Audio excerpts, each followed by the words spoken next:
Welcome to the Worldbuilder's Anvil, episode 179, How to World Build a Pantheon. Don't know where to start building your fantasy world? Do you need more? Does it make sense? Forget any worries and become a crafter of imagination. This is the place that will help prime your mind. Now, it's time to heat up the forge, break out the mithril ingots and hammer. Welcome to the Worldbuilder's Anvil. I'm your host, Jeffrey W. Ingram. Let's sup from the mug of Java and build. Welcome back. As always, I'm Jeffrey W. Ingram, and I'm here with the show's own archangel. And from on high he looked down upon thee. I am Michael Miller. Ironically, this episode was inspired in a very odd way. You know, I always like to say people should look for strange inspirations, things that are maybe non-segues. And I believe last week I had done a Facebook Live, and my wife had corrected me during the Facebook Live, telling me that Michael's name is not Mike. And I made some offhanded comment about him not being an archangel. And I was shocked to learn that actually he is. Yeah, yes. And this is one of the things that one of the distinctions I make about my name is that I was not named after, Mike Ditka or Mike Tyson. I literally was named after Michael the Archangel. Like, he is my namesake, the first Michael. But I do want to point out that you have bitten off people's parts of people's faces before. Well, the ear isn't exactly part of the face. So, I kind of think of it. But I have bitten some people's faces off. So, there's that. But you never know. The Archangel might have done that too. Just saying. That's true. I really am not. He was a warrior. I'm not actually up a lot on my Archangel lore. Well, let me give you a little. Michael is the protector of man. Michael is also the one who threw Lucifer from heaven. So he's a badass. When I was born, I'll give you a little of this Michael's history. I was 2 months premature, and they basically said to my mom, don't expect him to make it because prenatal care for, preemies in 1976 was not what it is today. So they're especially like that premature. 2 months is really 2 months is very. I was like 5 pounds. Like I could fit in my mom's hand, like in one. That's actually very similar to my nephew. Yep, I have a nephew who was the same thing. So they were like, he's probably not going to make it. Don't get too attached. And the nurses said to my mom, like, okay, what's his name going to be? And she's like, Michael. And the nurse is like, are you sure? And my mom was a little taken back by that because she's like, well, why do you ask that? And she's like, well, Michaels are trouble. And I've been proving that. I think it's a good name. Yes, I've been proving that nurse right ever since. And so after a day, and it was like, okay, he's doing okay, but they're like, he might not make it a week, and then after a week, they're like, okay, he's in it to win it. So after all the sleepless nights and worried tears, a good friend of my mom's gave her these little plastic baby blue boxing gloves that were tied together with a little baby blue, ribbon. And she's like, he'll always be a fighter. And that's true of me. And Michael the Archangel is a fighter, protector of man. Excellent. So there you go. Michael the Archangel and Michael Miller's backstory as to why I'm named after him. Yeah, and so one of the things I was thinking about I missed one key point there. When my mom said, like, Michael's his name, because she was basically like, he's going to need somebody strong to help him get through this. Oh, okay. Something like that. It was for particular help. It was quite particular that she chose Michael. Well, that's actually a great story because it leads into what I want to talk about. And me? You want to talk about me? No. What? But for once you were useful in that. Well, I'm trying to make up for lost time. So when I was putting this together, and this isn't necessarily true of all monotheisms, but typically when we think of pantheons, we think of pantheons of gods, which is something that's very much connected to polytheism. Sort of like your Hellenistic religions, any religion that is polytheistic. However, I was thinking about it in my for those of you unfamiliar, the polytheistic refers to a multi-god belief system where there's not just a god, but there are many gods, i.e., the Greeks, the Romans, so on and so forth. Mm-hmm. And one of the things I was thinking about was really, if you think about it, you don't treat them all as gods, but especially if you look at older forms of Christianity, Catholicism, Eastern Orthodox, they in a way have their own pantheons. In the way they choose saints, they typically have angel hierarchies. And so we're going to kind of look at it from both ends.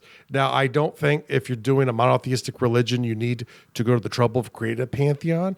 But it is a interesting thought that I had, so I included it in to add more confusion.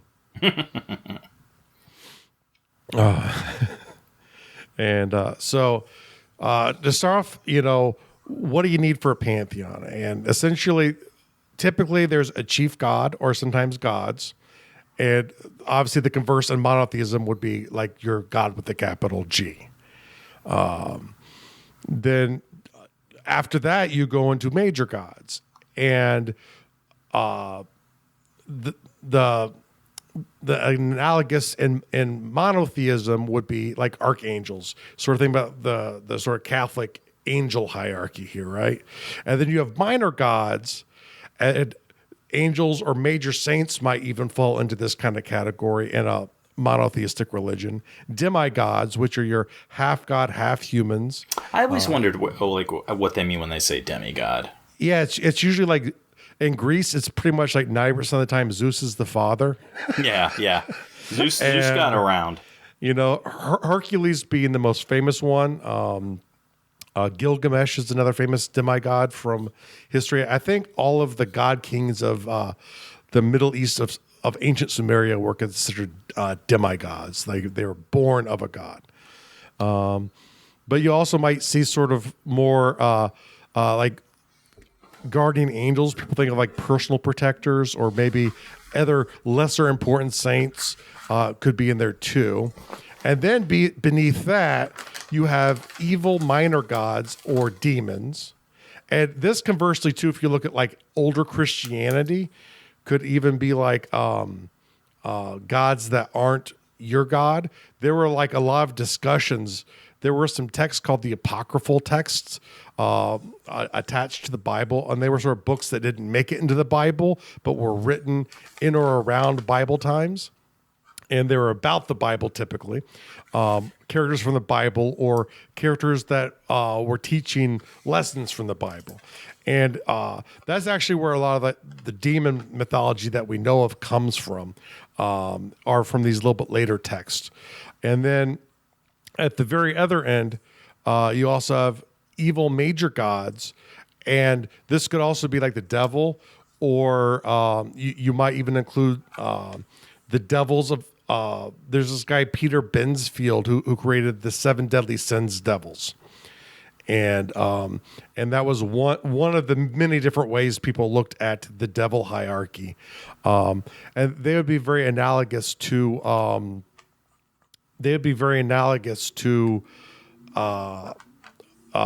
like archangels, but they were like the opposite end, of the spectrum, the evil side. And these could also be, like I said, gods from other religions, could be the evil gods in other religions. It's a very interesting dynamic looking about it on the history of the earth. But I kind of want to go through that quickly, just to sort of give a context of, I'm delivering a hierarchy here. And there could be things that aren't included. Every religion doesn't necessarily deal with the evil supernatural side. Or the supernatural side might all be evil. Like all of the gods might be evil, and maybe you worship spirits. So there's many hybrid forms you can go with this.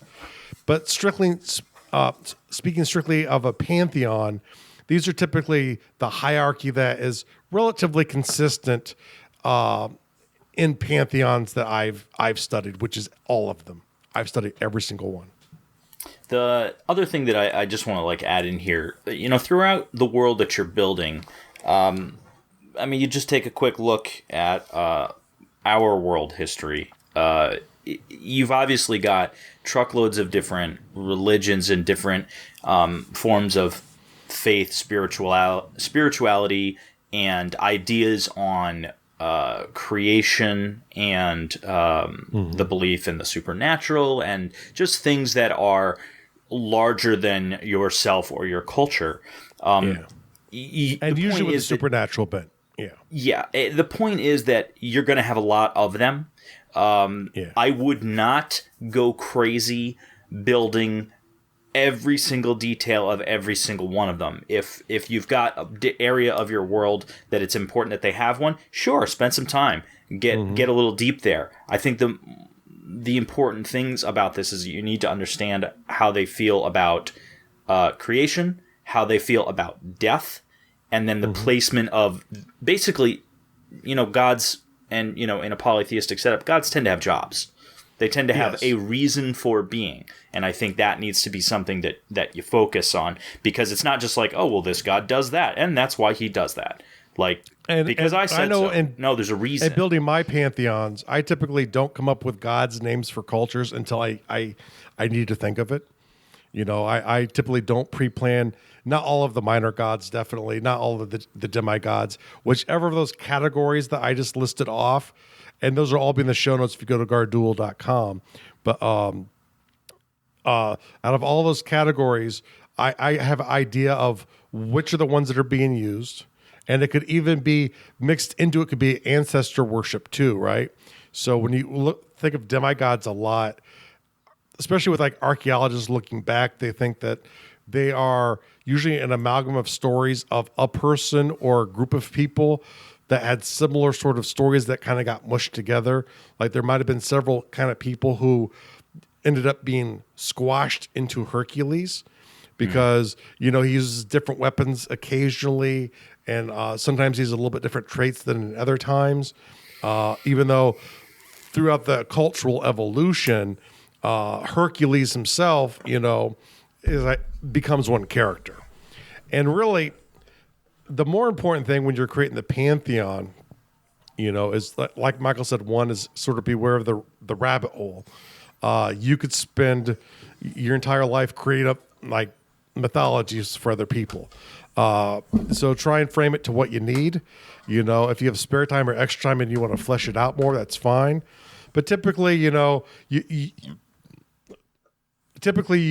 to know who are the big players, who are the major gods, who are the major villains, what's the major dynamic, is there a Titans versus a god like in Greek mythology? Oh, I love Greek mythology. Are all of the gods sort of part of one court? Because a lot of times, the heavenly relationship of gods matched very much what was going on in the earthly courts. Or like in Sumeria, each city-state had their own chief god, which were all part of the same pantheon, but, if you lived in town A, your god was this god. And if you were in that town, a different god would be your god. And so sometimes it was like the city-states battling each other was sort of like the gods battling each other, and an extension of the gods battling each other. And a lot of times the alliances that were developed in the local city-states would mirror those of the gods. Our god and that god hate each other. So for us, that's the evil god. So there's a lot you can do to play to make it nuanced, to make it your own. But there are certain things that you want to consider, because Michael brought up a very good point again. And I'm sorry about this, but we'll have to actually give him credit for 2 good points in one episode. It's getting more consistent. It's not that I'm coming up with good ideas, that you're finally acknowledging them. I've been coming up with good ideas for years. Yeah. See, I agreed. Before you continue with that, I just want to take a quick step back so I don't forget this point. Understand that while you're creating these different pantheons, these different beliefs in different cultures, there's a huge opportunity for conflict there. That's definitely an in for story and for drama, because we've been fighting religious wars for as long as we've had religion and faith. So obviously that is a huge in for a dramatic tale, for a huge conflict is, well, I believe this about my gods, and this guy's pantheon is a bunch of hooey. They've only been around for 200 years. My gods have been around for, since the dawn of creation. That's right, because our gods, and this is the actual creation myth, not your stupid creation myth, which makes no sense. And along with that, it's like, I always like to think about it as cultures develop alongside of religions. It's sort of the beliefs in the culture which help form the religion, which help then, strengthen the culture and strengthen the ties culturally. So a group of people, and you'll see it especially in areas that were disorganized, didn't have great central authority, they would still, like the Greeks were a great example.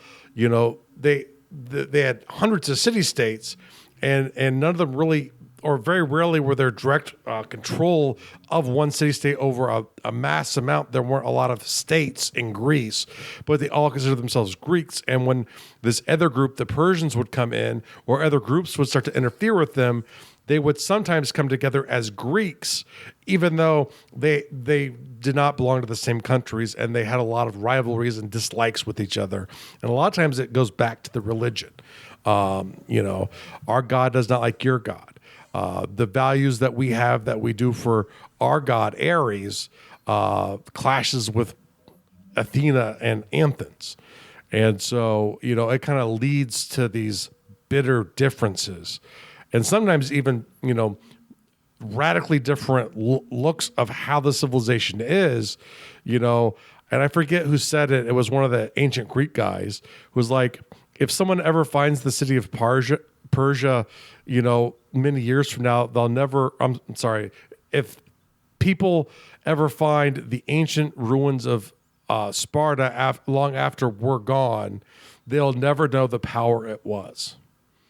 And it's because it was the only city that wasn't full of these monumental buildings. It was very different than the other Greek states, even though they had a similar language and they all shared this common religion, which still made them consider themselves Greek. So there was sort of this thing, a loose affiliation based off of language and similar religious beliefs that formed that culture. Yeah, you got a warring faction coming into the country. It's like, different god. You into Zeus? Yeah, I'm into Zeus. Okay, same team. Well, I my favorite I learned from Eddie Izzard's Jeff God of Biscuits. Eddie Izzard is so... And that's a very good description of me there, too. If I was a god, it would probably be the God of Biscuits. So God of Biscuits. I could like that. But, that gets back to Michael's point of it being job-based. And this is really the trick of building the Pantheon, is you're fleshing it out based off of the jobs the things that are important. The first thing being, how do you explain the natural world? And the reason thunder gods are so popular in the Indo-European family of languages is because you would have these great storms raging off in the distance, over Central Asia, which is where the Indo-Europeans started at. And, so if you've ever seen a massive thunderstorm, you can see these lightning strikes, when they have a lot of energy in them. And so that became very formative, something that would need to explain, where you move to Samaria and they don't, I think, have a lightning god, but they have a god of storms, and they could see the storms in the mountains. It wasn't by them, but usually that was a bad sign, a bad omen as well, too, because usually those bad storms in the mountains would lead to flooding.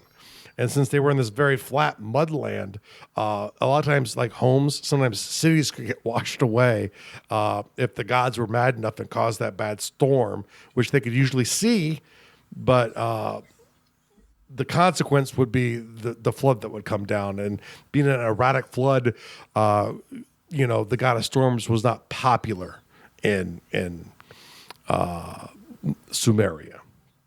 See, and the religion that I created that actually exists within Jeff's world, it's actually built in his storyline. When thunderstorms came about, that was when their pantheon was having a family gathering, because the pantheon of that religion, they all liked bowling. So during big family gatherings, they would go bowling, and that explains the thunder and the lightning. Of course, would be the strikes of the balls on the pins, and all of the rain came because the people that were losing were crying. Yeah. So people people played it against me because I'm the bully master. Okay, Jeff is rolling his eyes. More so than as I roll the ball down the alley. That's right. It was a duck pin or normal bowling. Oh, it depended on who won the prior match, because they would choose what style would be the next one. Yeah, they could call it. So it could be 12 pin, it could be duck pin, it could be candle pin. Yeah. It's tough being a god sometimes. But a lot of times, though, when you're filling out, especially more major roles, it's typically explaining the natural world from the perspective of a culture or the sky, and things that you can see in the sky. And, it's the moon. It's things that are constantly there. On Earth, the Milky Way has obsessed people for a long time. You get the river Styx because of this huge river-like thing that flows through where the gods are. That must be a river. It kind of looks like a river if you look at the Milky Way, especially in an area that's actually dark. Light pollution kind of takes away from that. So, yeah, if you look, basically, if you've got this, lower tech level culture that's just fledging out into existence, put yourself in their shoes and just open your eyes and look around. They don't know how all the things that they see exist, so they, come up with ways to explain it. And poof, there's your religions, your gods, your pantheons. So, the natural world, animals, the sun, the moon, the sky, the fact that there's day and night. And a lot of times, even the idea of how they measure time is how they looked at the sky. So some cultures are lunar based, where they're very much worried about the moons, and that's where you get months from, is this idea of the lunar cycle on Earth, which is much different than a solar calendar. Even though they can work together, because ultimately, depending on the way the months roll, you have a certain number of them that happen within a solar year. But for some cultures, if for some reason they didn't consider the moon an important thing or something that was regarded, that might get left out of their calendar because it wasn't part of the religion. So, like I said, this is a core fundamental building block of a culture, and it's truly a huge rabbit hole if you let it be. Do you know why we have leap years? Because of Frank, the god of leaping. He would jump up, but only once every 4 years. Maybe in Bedrachum. But there's not actually 365 days in a year. There's actually 364 and a quarter. Well, that's actually different than 1,000 years ago. The Earth is slowing. So over the course of 4 years, you get an extra day, which is why we add a day. But like a million years, that will be wrong. I had a teacher that used to tell us the reason that what they called it leap year is because the Earth, because of that quarter, would get to a certain point, and we all agree that on this day at this time, everybody on this side of the world, not United States, but he said in Asia, he's like, so everyone in China and everyone over there, they have to jump off their dressers at midnight to make the Earth spin a little faster. They all do it at the same time. Catch up. So to catch up, yeah. Well, that's another way to do it. Say they leap off the dresser. And Bedrachum, the way I did it, which I thought was kind of interesting calendar wise, which I think that was before you when I did that episode, was there were months, but there were actually days in the year that weren't assigned to months because the moons weren't that important. It was something kind of brought in from a different culture, but not done exactly the same. So like a special day outside of a month. So like this month would end, and then there'd be that day, and those would be like the holy days, were the days between the months, and then there was like a special like week, during the winter solstice, and that could vary in time based on the year, and so you could sort of push an extra day every once in a while if it really wasn't quite January yet. So you can sort of deal with those kind of issues, but there's another third thing that really gets tied in to major gods. Not always, but definitely when it's done, it's huge. And it's the idea of traditions. How do you explain the traditions of where you are? Whether it be the hierarchy, like if you go to China, there's an emperor of heaven and there's an emperor of earth. They're two different people, but the structure of heaven is the same as the structure of earth. And so they need to fill in people to fill in all of the slots that they have on earth. So they need gods for that. And so they might also have a natural or a sky reasoning behind them. But one guy just had to be the emperor because that was his job, and he was in charge of the entire heavens. I had a friend of mine who his world, and granted, you're talking about a world builder that was building this world from an early, he might have been working on this world since he was 12. Mm-hmm. So I don't know people who do that kind of stuff. Well, my point for mentioning that is that I never noticed real serious structure in the belief system other than everybody there were gods for everything. Mm-hmm. So it wasn't like you'd get to a region and it would be like, we believe this. Mm-hmm. And here's the structure of it. It would just, you'd go to different places and they'd gravitate towards this god or that god or whatever. So basically, wherever you were, there were gods for everything. God, you name it, there was a god for it. Do you mind if I tell a brief, totally sideways story? Okay, so one of the most fun characters that we ever created for that campaign was a character that I helped my friend create. So it was a joint effort, but it was his character. Mm-hmm. He played the character. And it was a dwarf who had gotten in a mining accident. So a rock crushed his hand and pinned him there, and he was slowly bleeding and hallucinating from blood loss until they finally dug him out. Woohoo. And he thought during this, hallucinogenic state, this, break from reality because he was really tripping out from blood loss, that he was visited by a god. And the god's name was Lanfear, and he was a god of luck. Not necessarily good luck or bad luck, just luck. All luck, okay. So either way, anything that happened, you could say, praise Lanfear, like whether it was good or bad, because good luck or bad is both Lanfear. Now, here's the thing. So this god did not exist, but this god chose him to be his emissary on Earth. I think the name of the world was Toria. So his emissary on Toria, his first follower. And he took it to heart. So he went around, blessing people in the name of Lanfear, and Lanfear be praised, and so on and so forth. Well, here's the thing that we added that made it really fun. He had faith healing. So he believed in his hallucination so fervently that he could heal the wounded, praying to a non-existent god. Now, the way it worked out in the storyline was that prayers and faith get collected. Think of it as like an orb of light, a spiritual energy that is gathered in the heavens, right? So all these prayers and this faith is slowly gathering into a bigger energy. Well, the gods that exist, they take that energy, the energy that is for them. Well, they're standing around and all this energy is collecting that's for no one. Yeah.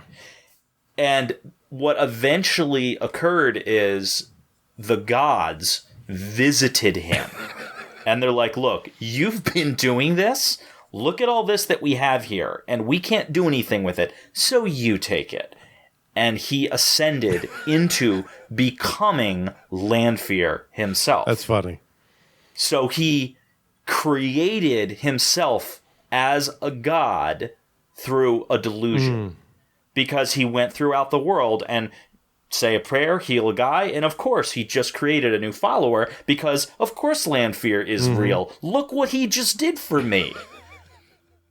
It was such awesome. Wonderful story and a wonderful end to that character. It was so much fun, and we would laugh and laugh and laugh every time something would happen because we're like, he's a nut job. It's not real, you know?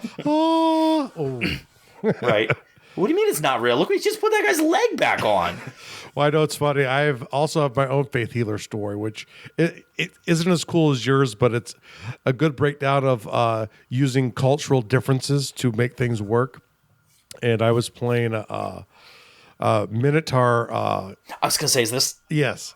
Yeah. I love this. And I was playing this Minotaur character who I can't remember his name anymore, unfortunately. He had a really lame name like Leif, something like that. Sometimes some people would taunt him and he could get mad. But he was like he believed like the god of war. And so he was very warlike, but he could faith heal. But the problem was his god wasn't what you would consider a classical healer. So what he would do is he could punch people in the back as hard as he could. Now, just to remind everybody, Minotaurs tend to be 8 to 10 feet tall and loaded with muscle. Yes. And he was a warrior one. He was very, very strong. And there was the potential he might kill people. But if they survived, their ailments would be gone. Diseases, poison, damage from a fight could all be healed away magically by him punching you as hard as he could. By him punching you as hard as he could in the back, just if you were still strong enough to be worthy to live. And so there's all kinds of twists you can throw in on this stuff. And Michael sort of cheated ahead on something.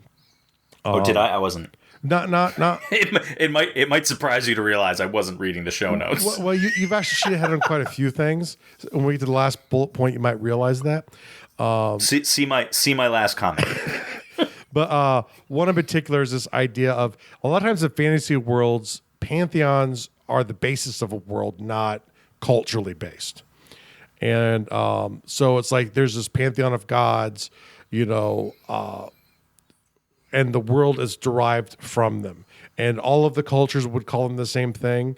And you can do this same type of technique, though. You're creating jobs. The cultures that identify, you're just doing it reverse. With the cultures that identify with a god are looking to the traits of the god to pull down the structure of the culture, the things that are important to the culture. So it can work in a different way. Or if you're like in Gardul is a hybrid system where there are these god beings that are behind all of the gods, but none of the races know what their actual names are. But these beings are vying for the worship, so they will present themselves in ways to try and maximize their follower base because that makes them more powerful in their realm. And so they will do anything that they can, and they might be the god of law in one, the god of death in another one. And they're always usually around a certain kind of vein that are related to what they really are, but they will try and market themselves to these cultures, not in a way like a business would market a product, but they're trying to get them to worship them. So they'll try and encourage the following because that gives them the power in their realm of existence. And so there are many ways to play with it on that level, but that's really, for me, outside of pantheon building, but it's about finding the jobs. And now the difference between angels and gods really are, I believe angels do mean this if translated as they're messengers, and, sometimes they're advisors, sometimes they're other people. They have other roles, but they're not God roles. it's in direct service to a god. And that's how you get a monotheistic kind of pantheon. And you get even like the idea of saints brings in ancestor worship and does the same thing, where it says certain ancestors are worth remembering because of things that they've done. And now they have a vice to God over certain things, like whether it be luck or traveling, or sometimes it's one thing and sometimes there are several things that saints get remembered for. So you have a huge flexibility when building this, but you're trying to fill out a job basis thing, and really, I like to know who the major gods are and maybe some of the minor gods, the things I need for the story to start. But this can be a gigantic rabbit hole. And now for some things to explain some typically less important characters in a pantheon would be explaining why people are good or bad. So like a god of murder probably would not be a major god in a religion, would probably be a minor god, maybe related to the god of death somehow, or an angel in service to an archangel. These are usually smaller types of things, but it's usually based off of the things that culture considers good in people and the things that cultures seem bad in people. And for example, Lucifer, according to Peter Binsfeld, was sort of in charge of the hierarchy of pride. And so any pride demons would be essentially under his rulership. And Mammon was the god of greed. And so all of the 7 deadly sins have these essentially evil gods, aka fallen angels or devils or whatever you wish to call them. But they actually form up the things that in Catholicism were bad, the 7 deadly sins. And you don't have. Oh yeah, you do. Okay. All the virtuous ones, and there are actually different variations of this. That's actually not the first list or the last list that was developed along those lines within the Catholic doctrinal debates. But it was what I like to say Lucifer in there. The seven deadly sins are not in the Bible. The 7 deadly sins were just because prior to the printing press, getting a Bible was difficult. That reading and having books was only for scholars and monks, priests, and they would be in the original language or Latin. So the reason the 7 deadly sins came to be was they needed a quick way to put it out to the masses, the things you shouldn't do, to kind of keep everyone in check. So they're like, all right, let's create a short list that's pretty easy to remember. These are the things you shouldn't do. Yeah. And that's what the 7 deadly sins are. So, I mean, it's not like there's somewhere in the Bible where they're like, these are the 7 deadly sins, and you shall not do that. No, they're not even in there. Well, that kind of goes back to the idea I was talking about earlier, is the Bible also has a group of texts from around the same time or post-Bible called apocryphal text. And the Old Testament has some, and the New Testament has some as well too, like the Gospel of Paul, Peter. I don't think Paul had a gospel. The Gospel of Thomas, a very naughty gospel. But and sometimes how so? What would it had things about love that weren't considered mainstream Christianity at the time. But a lot of times it was a way to deliver theological debate in certain periods of time. So they would argue over what does it really mean to be a Christian in this? What does it mean to be a Christian in that? And so apocryphal really means secrets. So that's, it's not necessarily, like Revelations, we call it an apocalypse, but apocryphal really just means it's secret teachings. So sometimes it'd be preached as the secret teachings of Peter. So like the real Christians would get this. So there were additional stuff that you could do. But when they formed the New Testament, they worked in the orthodoxy structure to weed out texts that they did not consider relevant to the apostles. And probably the only questionable book that made it into the Bible was Revelation, from the theologians that I've listened to, because that's actually, it's credited to, who is it? It's one of the 4 apostle guys. What are the 4 gospels? Matthew, Mark, Luke. It's Luke. I think it's John. It was written by a man named John. And now most theologians don't think it was actually the same John that the gospel was credited to, and was probably someone else later on. But at the time that they were putting it together, it was close enough that they thought it was, so they just kind of included that one. Because there were also revelations at the end of the world from several different people, and those all got cut out. It's a very interesting thing to study if you're me, or someone like me who's fascinated by religion. And religious history. Religious history, yeah. Because once again, who's right or who's wrong in this, I don't know, and I don't care. I just like to study this stuff. Now, besides explaining the good and bad in people, you will probably have deities that represent the major things that are important to a culture on the good and bad side. And not necessarily all of them, it's up to you. And the other thing to keep in mind is most gods typically are never one thing. They're usually the god of this and the god of that and the god of this and the god of that. The more major they are, they have more things. And then sometimes specialty gods come up underneath them. Or fun gods like Bacchus. We should just have a fun category too. Like Loki? Or Loki, yeah, he's fun too. He's actually a neutral god in Norse mythology. He wasn't evil as people typically think. He gets such a bad rap. Unlike if you read the Gospel of Judas, threw that one out there. Most people don't know about that one. Yeah. But once again, considered apocryphal and not part of the Bible, which essentially meant it shouldn't be taught in church. Because it was. Yeah, you got to figure he had an opinion and wrote some stuff down. It was his best friend. Well, I don't think that anyone believes any of the books of the Bible were actually written by any of the characters. The typical belief is they were oral tradition that were then usually like in the late like from 90 to 100 BCE or BC, however you want to say it, I don't care, were then written down. And then, I mean, there were books of the Bible being written. The last one I know was like 700 or 800 AD, which I'm pretty sure was after the fact.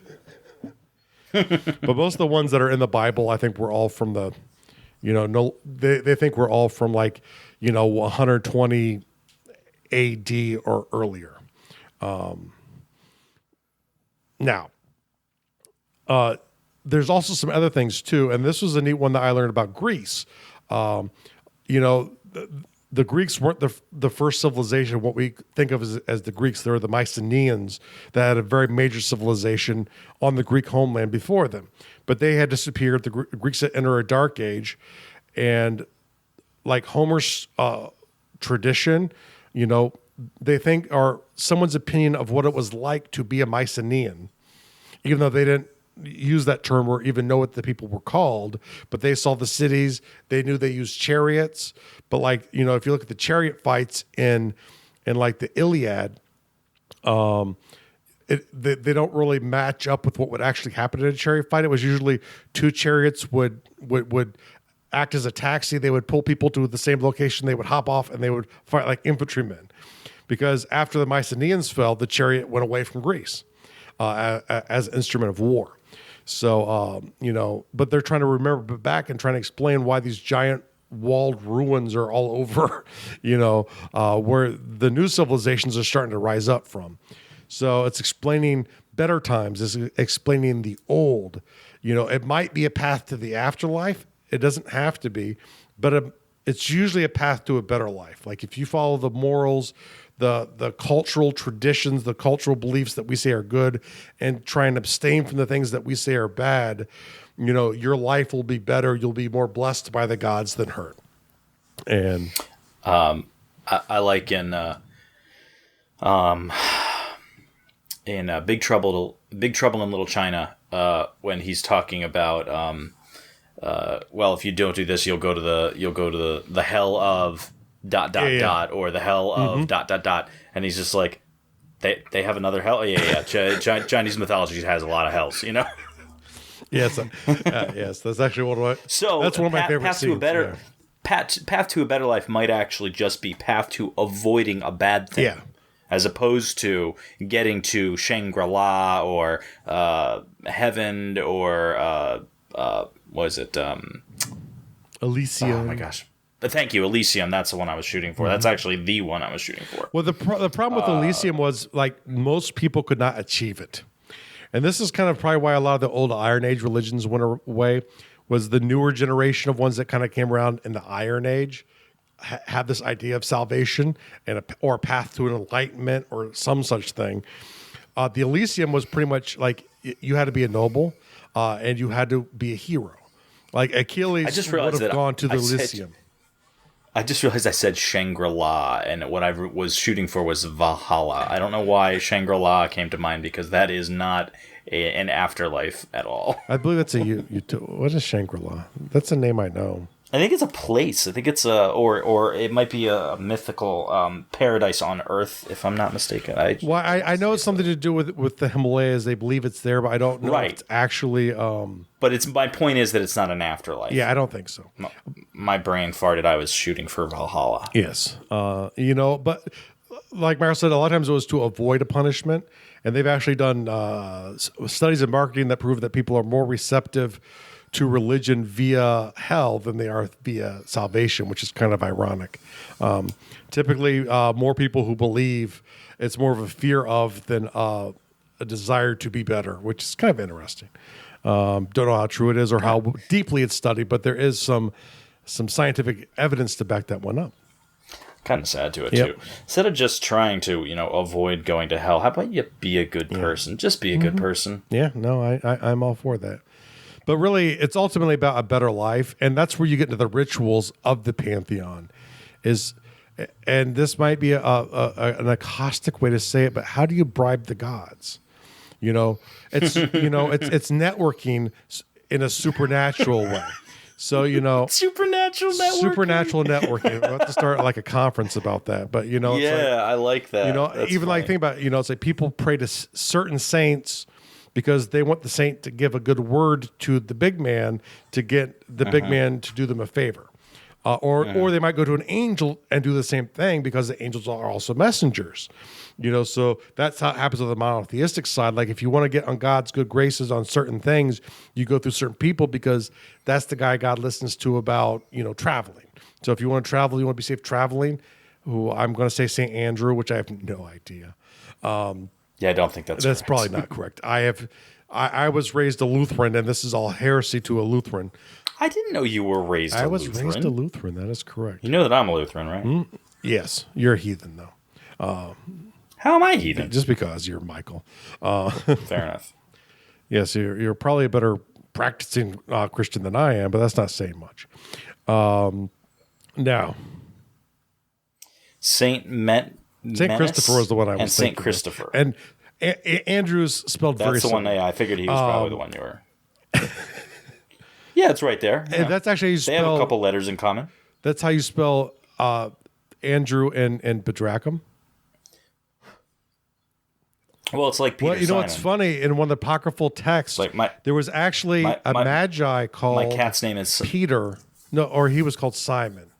He was called Simon. I think there was a magi called Simon who was battling against Simon Peter the apostle in Rome for the hearts of the Christians. And so it was like this magical battle that happened. A lot of these texts were like really good novels. They were probably good stories. They should try and bring them back, even though we don't have all of them. But one of my cat's names is Simon, but I always joke to people when they get to meet him, like, oh, this is Simon, but I call him Peter. But really, that's one of the key things you do need to know with your gods is how do you bribe them, and your creativity should be your only bound here because,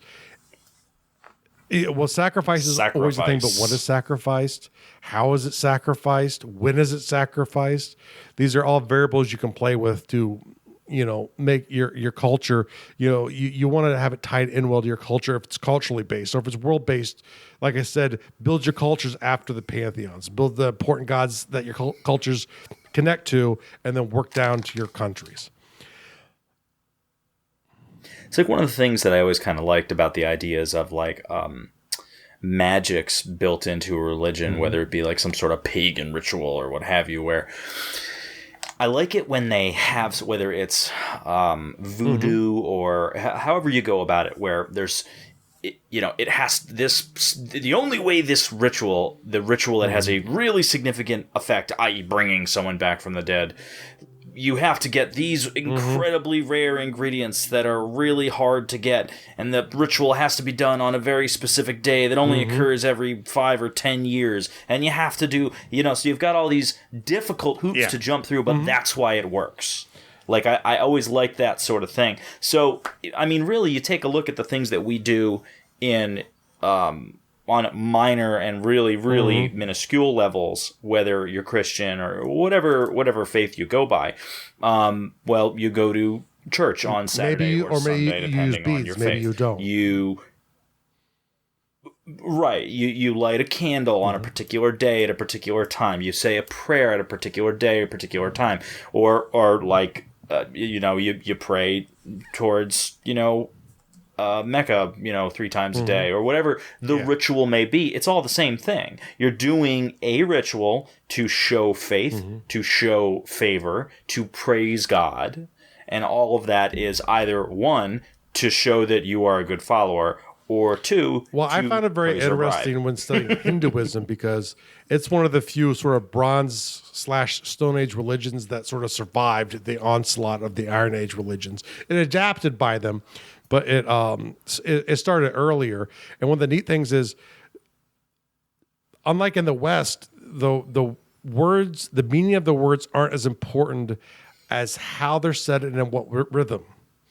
So they're like huge Vedas of like rituals and important words, and there's maybe even whole parts of the language that the priest saying them doesn't even understand the words.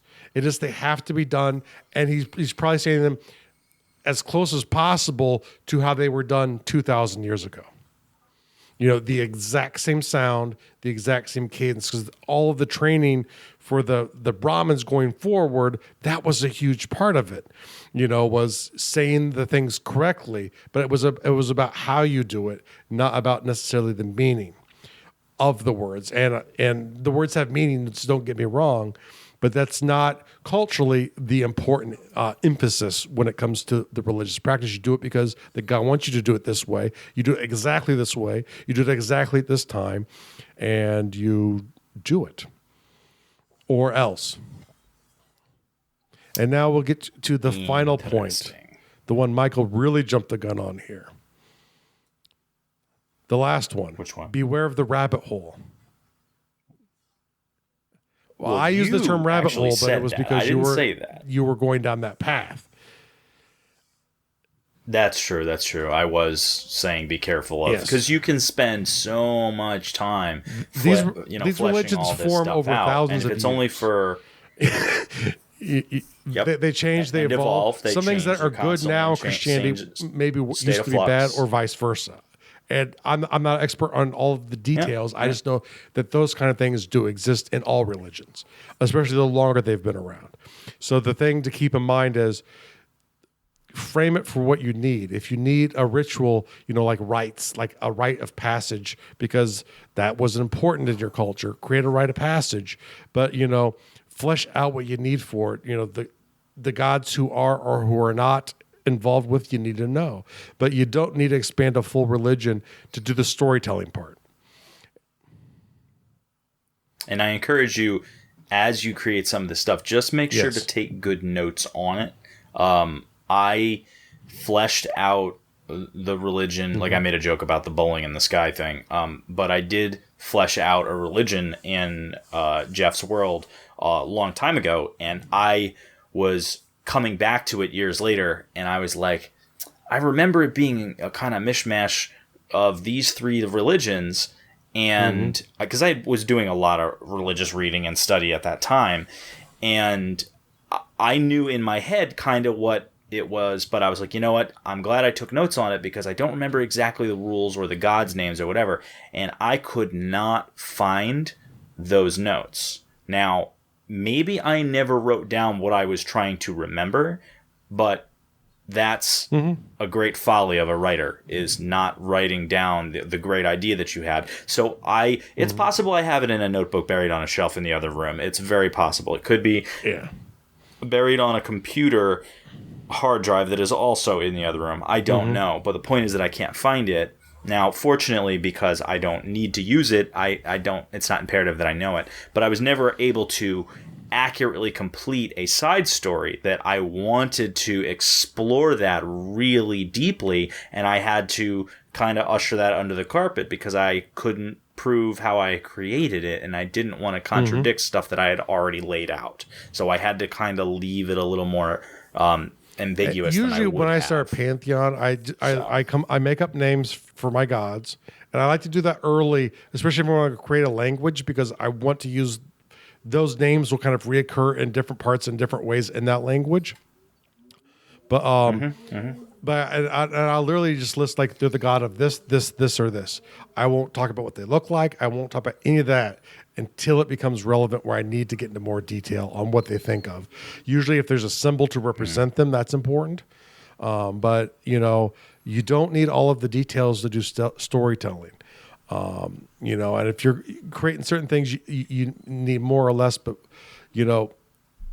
think about what you're trying to achieve with your world building. Go there first, because you could spend your whole life trying to recreate or create one fake religion, and you could never match the depth and integrity of an actual naturalistic religion. You're just trying to build something that feels like it. That's why it's naturalistic and not natural. Now, for the world building task of the day,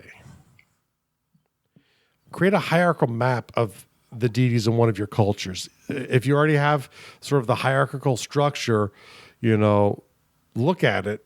Is it good to evil? Is there a chief evil god and a chief good god? Are there multiple chief gods? Just sort of mind map it out. Just create a little hierarchy map saying, okay, this is one level and this is the other level of the pantheon. And then just flesh out, fill in the names that you know. And there could be other names. It doesn't matter. If there are rituals attached to it, you can write those down. Just make little notes of the names of the rituals that are attached to them or the details. But it's kind of good to know the hierarchy, because that helps explain more about the culture. So as you're developing the culture, it's good to develop the religion and try and evolve each other off of each other. But, create a little hierarchical map just showing the cultures, how they lay out, and hierarchical means most important on top, least important on bottom. There's a few things that I want to tack on to the end here after we have the real world task. The real world task is check out the great courses on the apocryphal Jesus. Jeff's going to include a link in the show notes, but why don't you explain a little bit about what this is, because I have not seen this. I have a subscription to Great Courses Plus, and there's a college professor on theology, I would imagine, or history, one of those related topics. And he essentially is going over all of these apocryphal texts and saying, where do some of these ideas of modern Christianity come from that aren't in the Bible, like the 7 deadly sins, like Mary being a virgin, Mary being, this very high thing in the hierarchy of the orthodoxy religion and Catholicism. That actually came from an apocryphal text that itself did not make it into the Bible, but that notion made it into the consciousness of the religion. And so it goes over several different, essentially, letters, to other groups of Christians from Paul or from other apostles to other communities of Christians. It kind of picks either a few texts that are related or a few of the Gospels it goes over individually. A lot of it depends on how much of it they found and how reliable it is. And he'll kind of talk about how much of it they found, how reliable it is from, when they think it was actually written. And he'll go into sort of these arguments that early Christians have. I did not know that. I think it was the Gnostics, the Gnostic Christians, who thought God was 24 parts. I don't know. The Trinity. What do you mean? Some thought there was one God. Trinity? Okay. And no parts of the Trinity. And these are just all early Christians sort of really through story, through And some of it ended up becoming heresy. Some of it ended up not becoming heresy, but wasn't considered good enough to make it into the Bible anyway, because it wasn't, from the apostles. And so it's just a very interesting look, because watching something like that helps train your mind to create inconsistencies you need in religions, or in anything really, but because it could be abstracted out. But it's just a really good thing to see.